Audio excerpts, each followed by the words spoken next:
18 साल से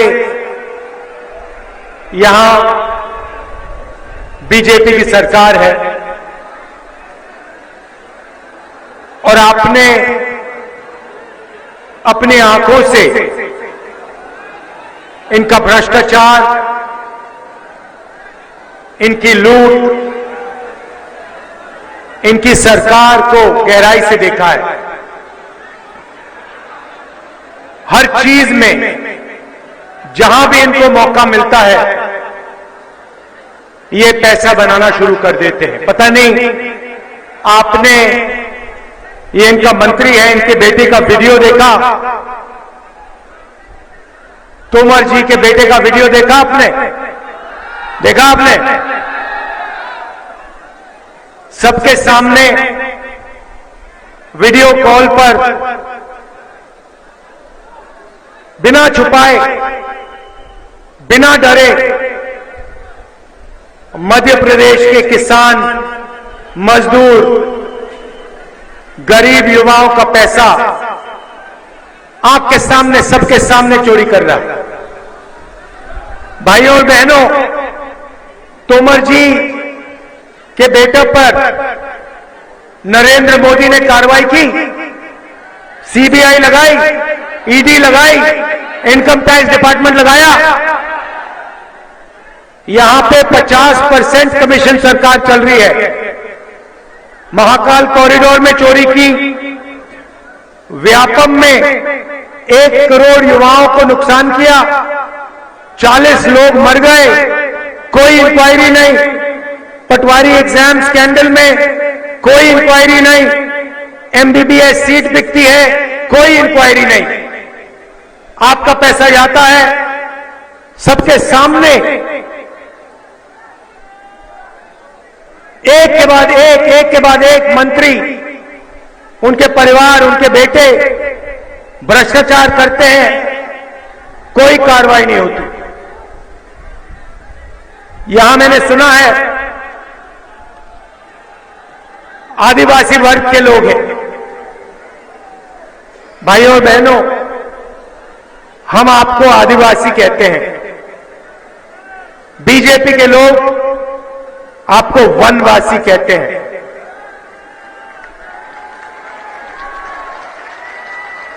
वनवासी में और आदिवासी शब्द में बहुत फर्क है।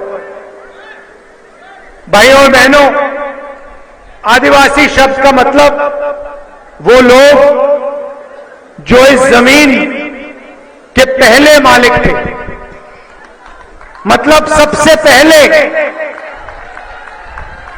जिसको हम भारत माता कहते हैं, इसका जल, इसकी जमीन, इसका जंगल सबसे पहले आदिवासियों का था, आपका था। यह आदिवासी शब्द का मतलब है।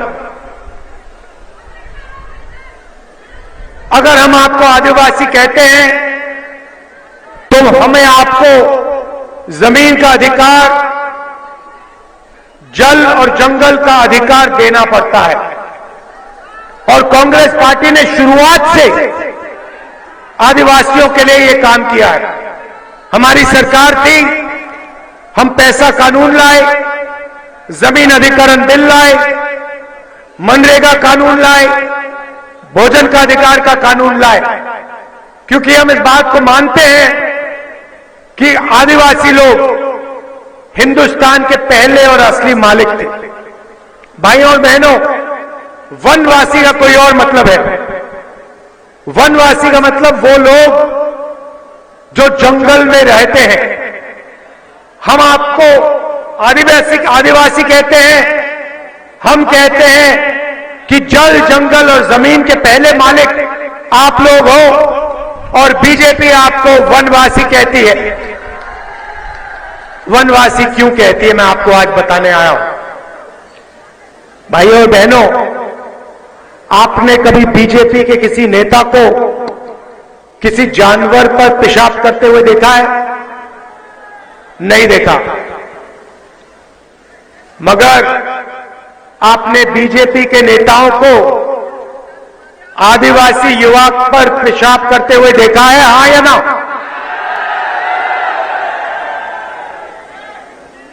यह है वनवासी शब्द के पीछे सोच।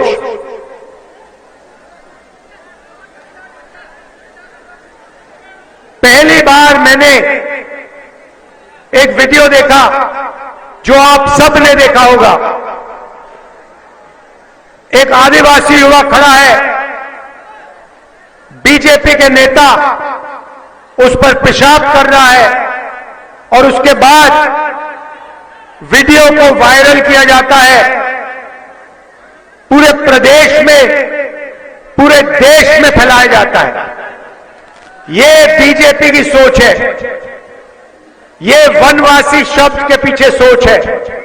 वनवासी का मतलब आदिवासियों को कोई अधिकार ना मिलना चाहिए।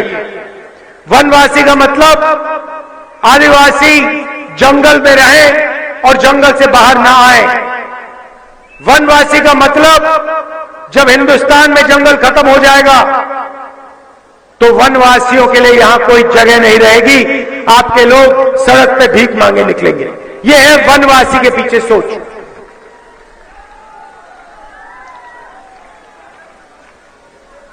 तो जब ये आपको वनवासी कहते हैं, आप इनसे कहिए कि हमारा नाम आदिवासी है, बदतमीजी मत कीजिए, हमें वनवासी मत कहिए।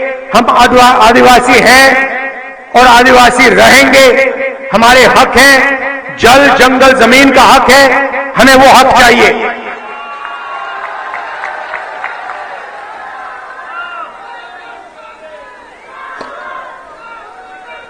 भाइयों और बहनों, जहां भी बीजेपी के नेता जाते हैं, भाषण करते हैं, वो कहते हैं कि सबको हिंदी बोलनी चाहिए, हिंदी पढ़नी चाहिए, अंग्रेजी नहीं बोलनी चाहिए, अंग्रेजी नहीं पढ़नी चाहिए। और खास तौर से आदिवासियों को कहते हैं कि आप लोग हिंदी पढ़िए, हिंदी सीखिए, मगर अंग्रेजी मत सीखिए, अंग्रेजी मत पढ़िए। भाइयों और बहनों, आप जानते हो इसके पीछे इनकी सोच क्या है। आप किसी भी बीजेपी के नेता से पूछिए, अगली बार आपके पास आएंगे पूछना, आप हमें कहते हो कि हमें हिंदी बोलनी चाहिए, अंग्रेजी नहीं सीखनी चाहिए, अंग्रेजी नहीं बोलनी चाहिए।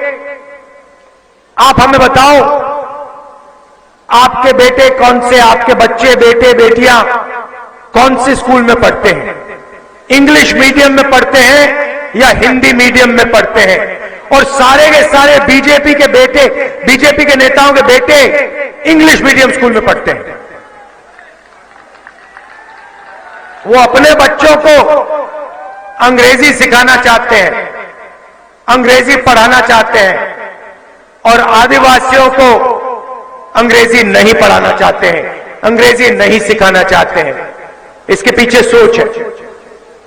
देखिए, हिंदी की जगह है, मध्य प्रदेश में आप रहते हैं, यहां पे हिंदी की जरूरत है। आप दिल्ली जाएंगे, उत्तर प्रदेश जाएंगे, वहां व्यापार करेंगे, हिंदी चलेगी। मगर अगर आप विदेश जाना चाहते हो, विदेशी कंपनी में काम करना चाहते हो, कॉल सेंटर में काम करना चाहते हो, इंजीनियर बनना चाहते हो, डॉक्टर बनना चाहते हो, तो अंग्रेजी से ज्यादा फायदा होगा। क्यों? क्योंकि आप अंग्रेजी लेकर पूरी दुनिया में बातचीत कर सकते हो, पूरी दुनिया में व्यापार कर सकते हो, पूरी दुनिया में जा सकते हो। तो कांग्रेस पार्टी के सब नेता कहते हैं, आदिवासियों से कहते हैं, हिंदी सीखो, हिंदी पढ़ो, मगर अंग्रेजी भी सीखो, अंग्रेजी पढ़ना भी सीखो, अंग्रेजी लिखना भी सीखो। और बीजेपी वाले लोग कहते हैं नहीं, आदिवासियों को जंगल में रहना है, अंग्रेजी नहीं पढ़नी चाहिए, इंजीनियर नहीं बनना चाहिए, डॉक्टर नहीं बनना चाहिए, लॉयर नहीं बनना चाहिए। यह फर्क है हमारी विचारधारा में, उनकी विचारधारा में। हम चाहते हैं कि आदिवासी युवा बड़े से बड़ा सपना देख पाए और उसका पूरा सपना पूरा हो।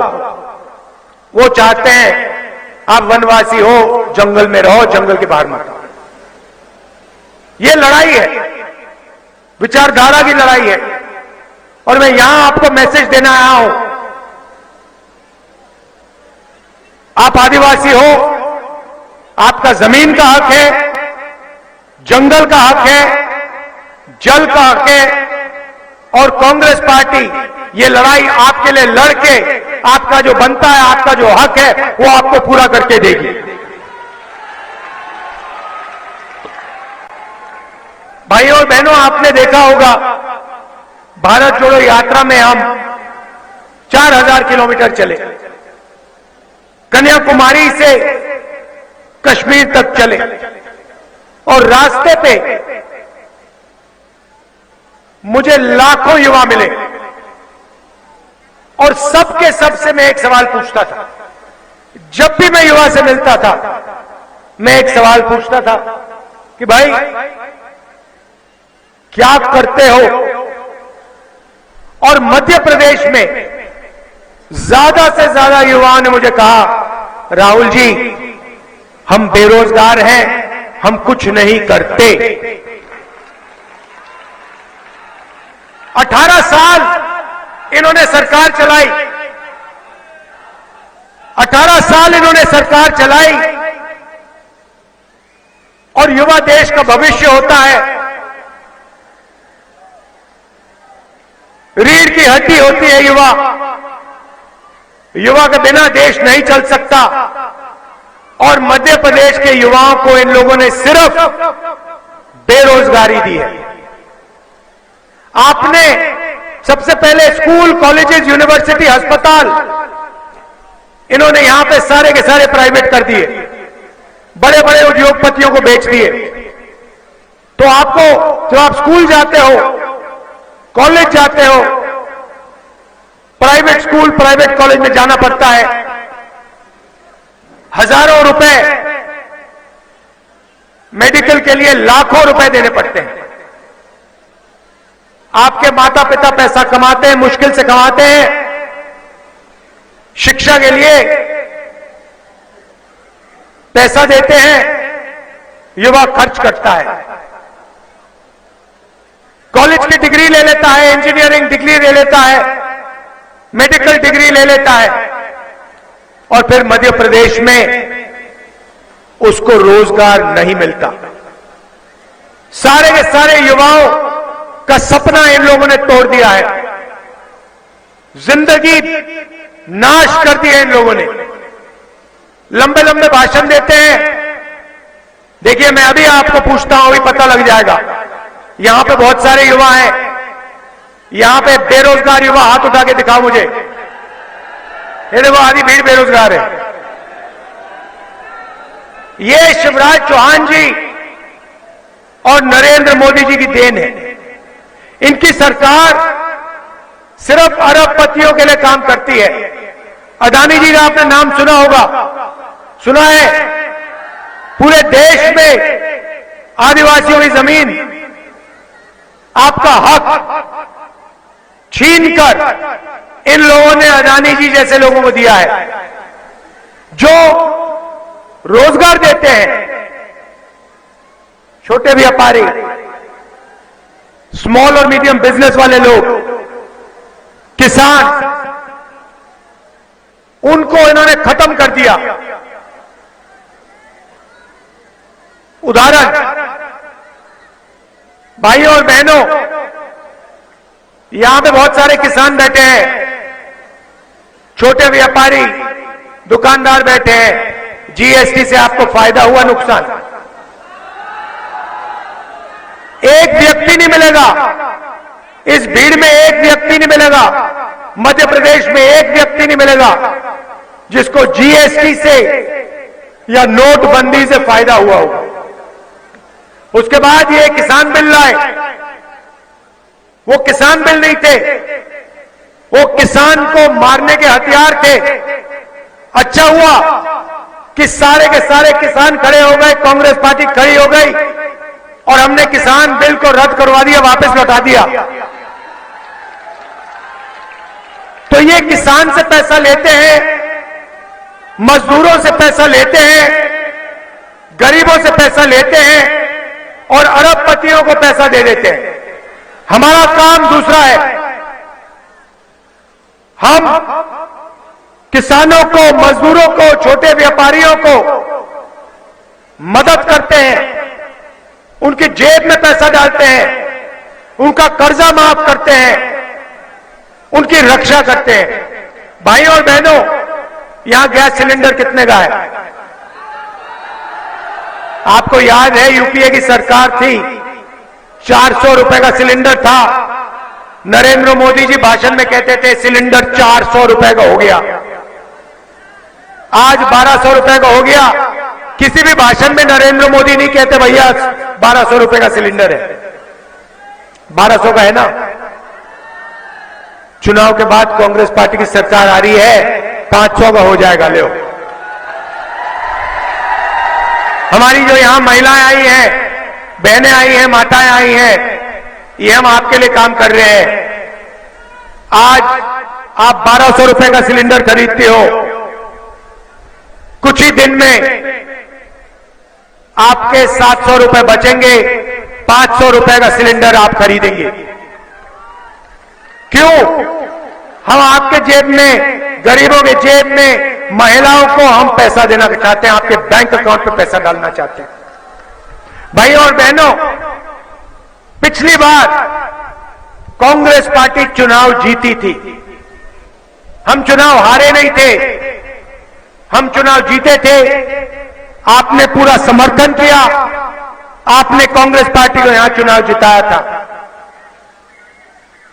आपकी जो सरकार थी, जिसने किसानों का कर्जा माफ किया था, जैसे ही हम आए थे हमने कहा था हम किसानों का कर्जा माफ करने जा रहे हैं, और हमने 27 लाख लोगों का कर्जा माफ किया था।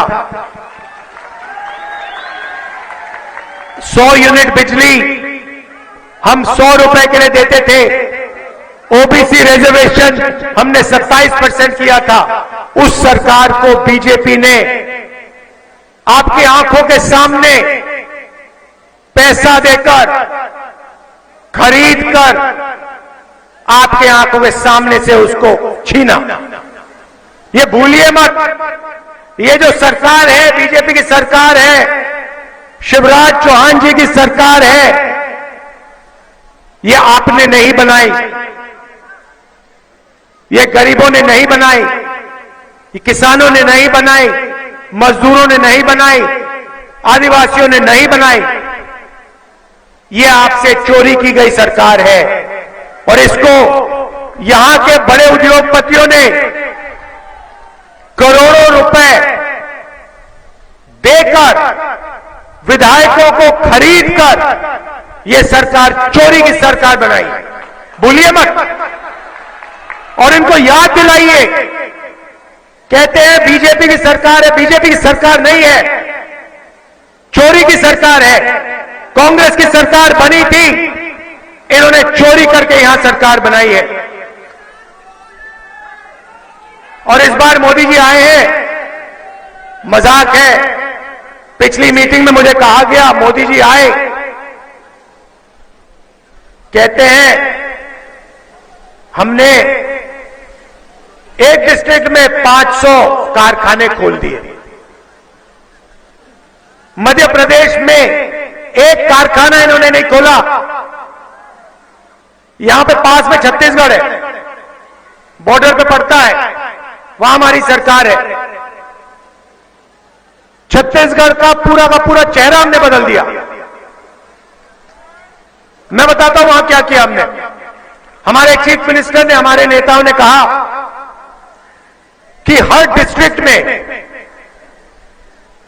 जो भी वहां पे उगाते हैं, कहीं आम उगाते हैं, कहीं इमली, जो भी डिस्ट्रिक्ट में उगता है उसके लिए डिस्ट्रिक्ट में ही एक फूड प्रोसेसिंग का यूनिट लगेगा।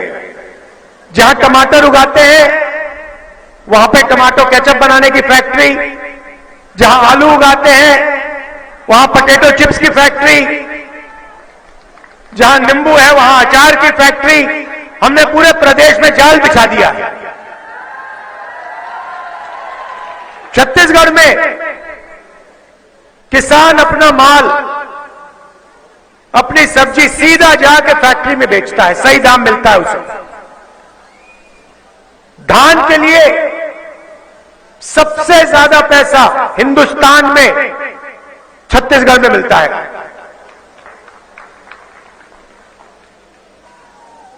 ₹3,200 प्रति क्विंटल धान के लिए छत्तीसगढ़ के किसान को मिलता है। मजे की बात आपको बताता हूं, कुछ दिन पहले चुनाव का दौरा चल रहा था, वहां मेरी किसानों से बात हुई। मैंने उनसे पूछा, भैया, एक किसान था, मैंने उससे पूछा, भैया आपका जो खेत है कितने का है ये खेत? बेचोगे तो कितने पैसे मिलेंगे? किसान मुझे कहता है, पहली बार मैंने सुना, किसान मुझे कहता मैं नहीं जानता।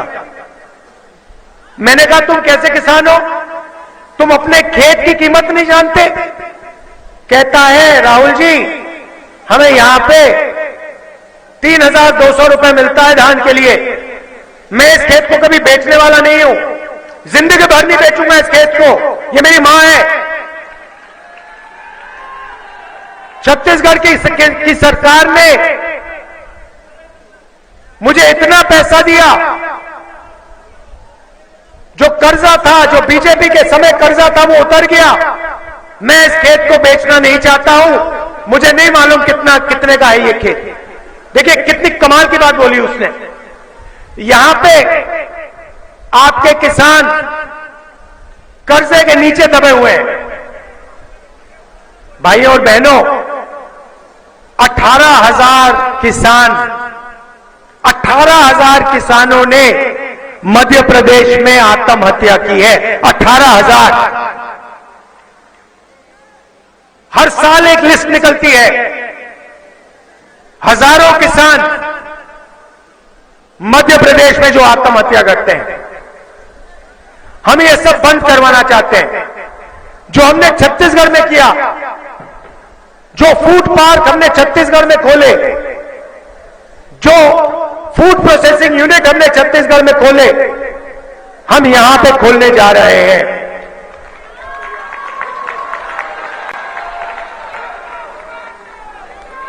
और सुन लीजिए, मोदी जी आके कहते हैं, वायदे कर जाते हैं, 15 लाख रुपए बैंक अकाउंट में डाल दूंगा। सच था झूठ था? नोटबंदी से काला धन मिट जाएगा, सच था झूठ था? तो वो झूठ बोलते हैं। हम यहां झूठ बोलने नहीं आए। जो हम स्टेट से कहते हैं हम कर देते हैं। पिछली बार हमने कहा था कर्जा माफ होगा, कर्जा माफ हुआ। इस बार हम कह रहे हैं 2 लाख रुपए से कम जिनका कर्जा है वो माफ होगा, कांग्रेस पार्टी की सरकार करेगी। गेहूं के लिए आपको 2,600 रुपए प्रति क्विंटल मिलेगा, और वो सिर्फ 2,600 नहीं रहेगा, वो आस्ते आस्ते बढ़ता जाएगा, 3,000 रुपए प्रति क्विंटल अंत में हो जाएगा। धान के लिए 2,500 रुपए प्रति क्विंटल, बिजली 100 यूनिट 100 रुपए के लिए, और 200 यूनिट के लिए आधा बिल। ये हमारे वायदे हैं, लिख लीजिए, ये वायदे पूरे हो जाएंगे। मैंने गैस सिलेंडर की बात आपको कह दी। 500 रुपए का गैस सिलेंडर होगा। यहां बहुत सारी महिलाएं आई हैं। माताएं और बहनों को 1,500 रुपए हर महीने और 500 रुपए का गैस सिलेंडर।